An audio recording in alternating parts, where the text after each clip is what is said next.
D&D started for me was when I was trying to find a way to play a game by myself that didn't involve anything digital. So I went online and found this blog where you could create a pen and paper RPG that you can play by yourself. And that's how I sort of found D&D, and I've been playing D&D ever since. Probably because I do like to make stories. Yes, I'm doing it! Yeah! Done. La.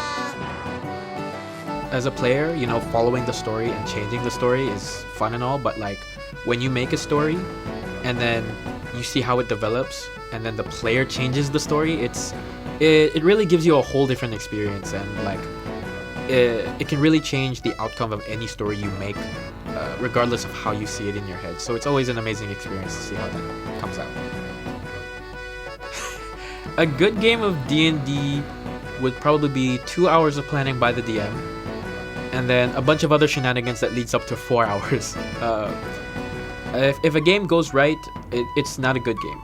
You have to have a lot of stuff that puts on the side, like players doing side things, and like players messing up the storyline, or like completely changing the storyline of the game completely. I think that's what really makes a good game. And yeah, the one advice I would give DMs is to figure out what kind of game you want to run.